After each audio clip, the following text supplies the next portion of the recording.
Compiègne. Nada receio, senão a traição. Joana. A Paris, clamava a Pucella no dia seguinte ao da sagração. A Paris, repetia o exército inteiro. Se houvessem marchado logo sobre a capital, como Joana queria, teriam tido ensanchas de penetrar facilmente na cidade, graças à confusão que reinava entre os ingleses. Mas Carlos VII perdeu um tempo precioso que o Duque de Bedford aproveitou para reforçar a defesa daquela praça, requisitando da Inglaterra o auxílio de um exército que o cardeal de Winchester, tio do rei Henrique, levantara com o objetivo de combater os hussitas. Aí começa a estrela de Joana a empalidecer. Aos triunfos, às brilhantes vitórias, vão seguir-se horas trevosas, as horas de provação que precederão o encarceramento e o suplício. À medida que a fama da heroína se dilata e sua glória sobrepuja todas as glórias, o ódio se lhe avoluma em torno e as intrigas se tecem entre os grandes fidalgos, cujos planos e tenebrosas maquinações ela viera frustrar. Todos aqueles cortesãos pérfidos que se sentem eclipsados, aqueles ministros da igreja, cujas almas destilam fel, que lhe não perdoam o dizer-se, menosprezando-lhes a autoridade enviada do céu e o preferir-lhes aos conselhos, às inspirações das vozes que escutava. Muitos, até dos chefes militares vencidos em centenas de combates e que se veem desbancados no que respeita à ciência da guerra, todos esses homens, feridos no orgulho, juraram perdê-la e só esperam um momento propício. Vem próximo esse momento. Os ingleses, a seu turno, estão aterrados com os reveses sofridos. Fora destroçado o principal exército de que dispunham. Morreram ou caíram prisioneiros os melhores capitães com que contavam. Seus soldados desertam de medo da Pucella, a feiticeira da França, como lhe chamam, e de cujo sobre-humano poder não duvidam. Assim é inquestionável que se Carlos VII, logo após a sagração, tivesse avançado sobre Paris, a grande cidade se teria rendido em combate. Em vez disso, 6 semanas se gastam em hesitações e, quando por fim defrontam com a capital, nenhuma precaução tomam. As ordens de Joana não são cumpridas. Deixam de entupir os fossos e de sustentar o ataque. Deram-lhe por ajudantes os 2 comandantes que mais a hostilizavam, os homens mais ferozes que já existiram, diz Michelet, Raul de Goncourt e o Marechal de Retz, o odioso bruxo que mais tarde subirá ao cadafalso para expiar o crime da feitiçaria. O rei não quis mostrar-se às tropas. Em vão mandavam-lhe mensagem sobre mensagem. Não vinha. O duque d'Alençon correu a buscá-lo em Senlis. Prometeu ir e faltou a palavra. No ataque à porta Saint-Honoré, Joana, como sempre, se portou heroicamente. Durante um dia todo, permaneceu junto ao fosso, sob uma saraivada de projéteis, incitando os soldados ao assalto. Ao cair da tarde, recebeu um tiro de besta que a feriu profundamente na coxa, obrigando-a a deitar-se no talude. Ainda assim, não cessava de exortar os franceses, exclamando continuamente: o rei, o rei, o rei que apareça. O rei, porém, nunca apareceu. Por volta das 11 horas da noite, vieram retirá-la dali e levaram contra a vontade. As forças recuaram para Saint-Denis, onde já a monarca se encontrava, tomando providências a fim de regressar aos castelos do Líger. Joana não podia resignar-se a perder de vista os campanários de Paris. Era como estivesse presa à grande cidade por uma força extra-humana. No dia seguinte, quis recomeçar o ataque. Porém, que aconteceu? Não puderam mais passar. O rei havia mandado destruir as pontes e impusera a retirada. Cometeu-se assim uma das maiores infâmias que a história registra. Coligaram-se contra a divindade, aqueles mesmos a quem ela enviara um Messias Salvador. Lograram, dessa forma, entravar a missão de Joana d'Arc. E, segundo a forte expressão de Henri Martin, obrigaram Deus a mentir. Revelaram tal egoísmo e tão grande cegueira que, por sua própria indignidade, sustaram a ação da providência. Com o desastre diante dos muros de Paris, abre-se para Joana extenso período de incertezas, de inquietações, de íntimas angústias. Durante 8 meses, experimentará as alternativas das vitórias e dos reveses. Vence em Saint-Pierre-le-Montier, é derrotada em Charité. Sente que a boa fortuna a abandona. À borda dos fossos de Melun, suas vozes lhe dirão: Joana, serás capturada antes do dia de São João. A uma causa única é lícito atribuir essa reviravolta da sorte: a má vontade dos homens, a ingratidão do rei e de seus conselheiros, que criaram 1000 obstáculos à heroína e ocasionaram o malogro dos seus empreendimentos. Apoucaram-na com isso de maneira alguma.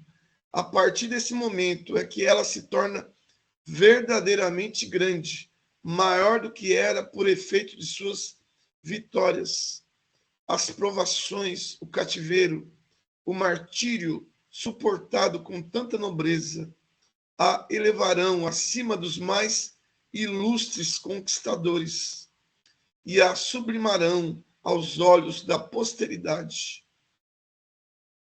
No cárcere, diante do tribunal de Rouen, sobre a fogueira, será mais imponente do que no tumultuar dos combates ou na embriaguez do triunfo. Sua atitude, seus sofrimentos, suas palavras inspiradas, suas lágrimas, sua dolorosa agonia farão dela uma das mais puras glórias da França, um alvo da admiração dos séculos, um motivo dos zelos de todos os povos. A adversidade lhe adornará a fronte com uma auréola sagrada, pelo heroísmo com que recebe a dor, pela grandeza d'alma nos reveses, e, em presença da morte, virá a ser justa causa de orgulho para todos aqueles nos quais vibram e palpitam o sentimento da beleza moral e o amor a seu país. É bela a glória das armas, porém só o gênio, a santidade e o martírio têm direito às apoteoses da história. Fracassado o cerco da Charité, Joana foi chamada à corte. Bem depressa, porém, a inação começa a pesar-lhe, e ela novamente deixando-se arrebatar por seu ardor. Abandona o rei aos prazeres e festas em que se comprazia, e à frente de uma tropa que lhe era dedicada, voa para Compiègne, então assediada, É aí que lhe sucede cair prisioneira do conde de Luxemburgo, do partido de Borgonha, durante uma das sortidas que ela constantemente fazia.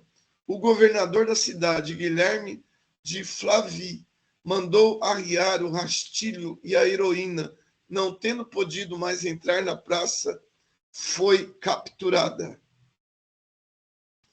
Que responsabilidade cabe ao senhor de Flavy em tal sucesso? Muitos o consideraram resultado de premeditada traição. Fazia pouco que o chanceler Renaud de Chartres passara por Compiègne, onde tivera entrevistas com o duque de Borgonha. Não obstante, a maioria dos historiadores, H. Martin, Quicherat, Vallon e Anatole France, creem na lealdade daquele capitão. Malgrado a essas opiniões, seu papel no tocante à captura de Joana permaneceu equívoco e mal definido. É verdade que o moderno historiógrafo do comandante Flavy, Pierre Champignon, não conseguiu, pelo exame dos textos existentes, chegar a uma conclusão formal e, por seu lado, não descobriu documento algum probante. De conformidade com indicações recebidas do além, somos levados a acreditar que não houve premeditação, mas que souberam aproveitar a ocasião que se oferecia para livrar-se de uma personalidade que se constituíra empecilho a certas ambições. Embora, porém, nenhuma conspiração tenham tramado previamente contra Joana, nem por isso deixou de haver traição, uma vez que G. de Flavy não tentou sequer salvá-la. Encurralada pelos borgonheses no ângulo da estrada de Margny, com o baluarte que defendia a ponte a alguns metros da entrada, a heroína podia ser facilmente socorrida. No momento crítico, o comandante de Compiègne ocupava o baluarte com muitas centenas de homens, observando tudo o que se passava. Nenhuma tentativa de socorro fez e abandonou a donzela à sua sorte. Nisto é que a traição parece flagrante. Joana foi primeiramente encarcerada no castelo de Bellier, a pequena distância de Compiègne, sendo depois transferida para a torre de Beaurevoir, de propriedade do conde de Luxemburgo. Durante 6 meses andou de prisão em prisão, por atrás do Guy Crotoy, até que a 21 de novembro, em obediência às intimações prementes e cominatórias da Universidade de Paris, foi vendida aos ingleses, seus inimigos cruéis, por 10.000 libras tornesas, além de uma renda consignada ao soldado que a prendera. João de Luxemburgo descendia de alta linhagem, era, porém, mesquinho de coração e falto de fortuna. Inscrevera no brasão uma divisa de desalentado: contra o impossível nada se consegue. Quão mais vibrante a seu contemporâneo Jacques Coeur: para um coração valoroso, nada é impossível. Muito endividado, arruinado quase, o conde não queria resignar-se a viver pobre. Não pôde, consequentemente, recusar as 10.000 libras em ouro que o rei da Inglaterra oferecia. Por esse preço vendeu Joana e a entregou. 10.000 libras em ouro. Era uma soma enorme para a época. Os ingleses, entretanto, estavam baldos de recursos. Assim é que já não podiam mais pagar os seus funcionários. A falta de dinheiro suspendeu em Paris durante semanas o funcionamento da justiça. O notário que redigia os atos do parlamento teve que interromper o trabalho por não haver mais pergaminho. Desde, porém, que se tratava de comprar Joana, os ingleses acharam meio de obter tão grossa quantia. Que fizeram para isso? Uma coisa que lhes era familiar: lançaram pesado imposto sobre toda a Normandia. E eis um fato que merece assinalado: com dinheiro francês é que o sangue de Joana d'Arc foi pago. No recesso do cárcere, não era a sua própria sorte o que mais atribulava Joana. Acima de tudo, afligia o pensamento que assim tristemente exprimiu: não mais poderei servir ao nobre país de França.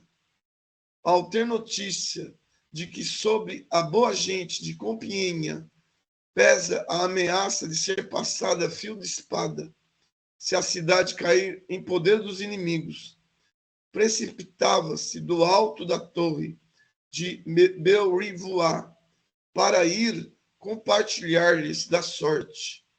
Eu ouvira falar, dirá ela aos juízes, que todos os de Compiègne, até a idade de 7 anos, seriam tratados a ferro e fogo.